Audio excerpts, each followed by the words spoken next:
and then we would just go to church every now and again. You know what I'm saying? But there was never no foundation of Jesus Christ or walking or living. There was never no example of anybody in my family living for Christ or being born again. Um, Single parent household, you know what I'm saying, and um, two other brothers in the household, and my dad. I had a bunch of other brothers on my dad's side.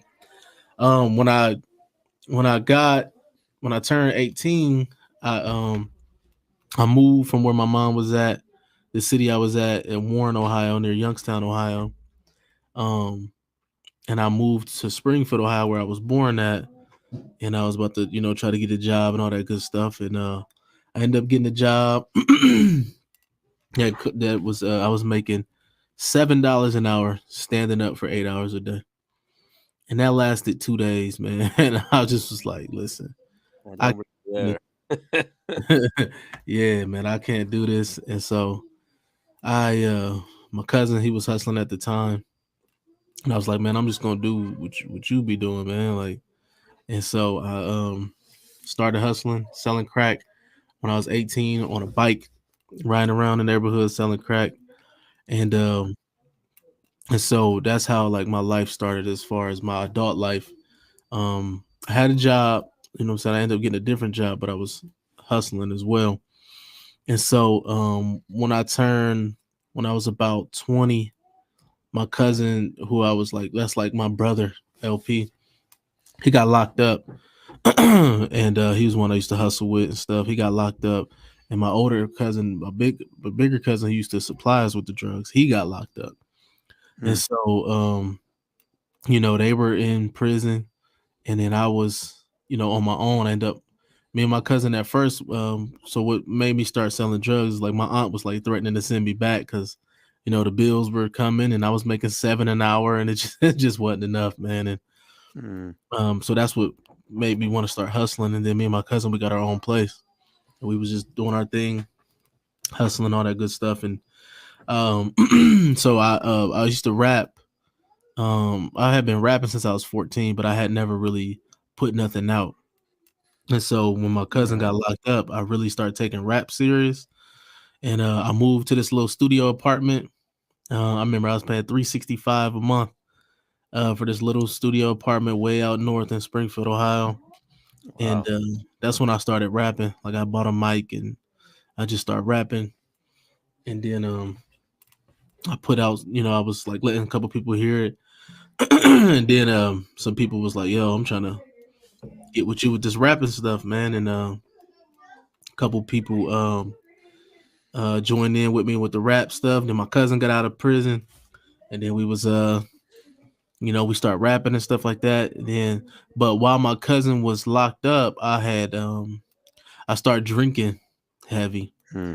It started off where I would buy a 40 ounce. I'm only 20 at the time, but they ain't carting in the hood. I was go to these stores, little corner stores, get my drink. Oh wow. And so I started drinking. It started off where it started to be like every night I would be drinking. And then that it turned into, my cousin got out, and then I found myself still drinking. Then it started to increase where it would be like I was drinking probably like 4 or 5 nights uh uh out of the week. And then it turned into started to be every night I'm drinking. Then down the Hmm. line, started to be, now I'm starting to drink in the afternoon. Now I'm drinking in the morning. And so by the time I turned 24, I was like, what I'm saying, I was a full fledged, like went from a pint a day of alcohol, then it ended up being a lot of days, a fifth a day by myself. And so, Oh wow. yeah. And so I'm drinking, and I'm starting to see my life kind of shift. We rapping and all that, and we started to do shows. I got my little crew, and we getting a little bit of notoriety in the city and a couple other cities outside of, in Ohio. And then Right. I started um I started to look at myself like I have my stepmom, my dad's ex-wife, who she used to work part time in the grocery store where the liquor store was at. and she would be Mhm. in there, and she would start to see me in there like all the time, and she used to like ask me like, "You all right? Like you be in here quite a bit." But so I started to like see myself like, yo, this is not who I signed up to be. But I Right. always tell myself, I once I make it with rapping and get rich, I'll be good. I'll stop doing it. But long story short, I started to like feel this like feel myself being someone that I never a person that I didn't know. And so messing with all type of females, partying and just getting drunk, getting high.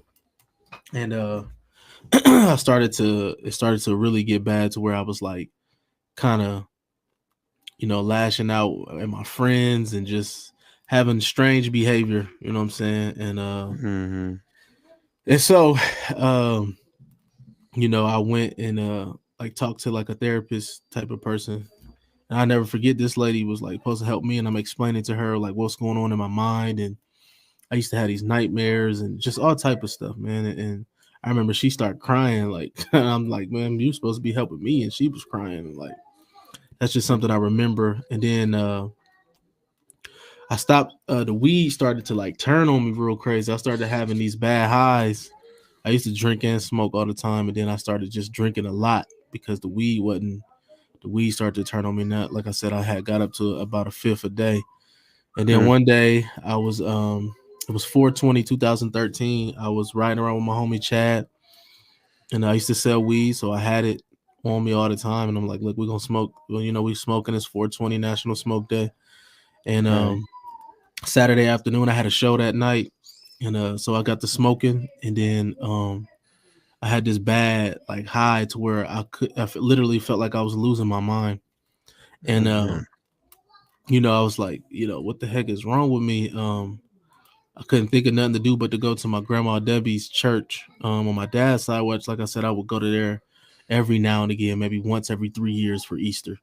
And Right. so I'm like, I went in there. I just something told me to go there. I know now it was the Holy Spirit leading me there, but I went, and the pastor just happened to be walking out, and it was just her, and she was about to shut down the church. And I'm like, listen, can I go in here? Like, there's something going on with me. I just want to talk to God. Because at the Mhm. time I believed in God, I just didn't believe in the Bible or Jesus. You know what I'm saying? Mhm. There was a time where I was riding, smoking weed, and talking to my mom and my cousin. We was on our way to Youngstown from Springfield, and I'm like thinking I'm dropping knowledge. Like, why y'all worship Jesus? He just a man. Like, why do people worship Jesus? Yeah. You know what I'm saying? Like, I worship God. It's only one God. Like, you know what I mean? So, just to give you a little background of where my mind was, I had been reading, like, I had been trying to like find some sort of peace because of what I was struggling with. And I had been like looking up different religions, and my homeboy gave me a book called The Kabbalion, and it was like this crazy, they had these crazy beliefs about God. They called God the All, and it was like there was no such thing as evil. It's just like one polar opposites, and so just this weird doctrine. And I Yeah. remember that stuff started to mess with my mind, and I think that was a part of what led to that day. But anyway, I go into church. Excuse me. I go into church, and I said, "Can I go in here and pray?" She said, "You want me to go with you?" I said, "No, I just want to go talk to God." I go and I said, "God, what's wrong with me?" And I heard her voice tell me to surrender. And then I just started crying and like just shaking in that church Hmm. because I literally felt like I literally lost control of my mind before that. And then Right. she came and she prayed for me. And then I left and I went to Goodwill and I bought a Bible for $1. And that's how my walk started.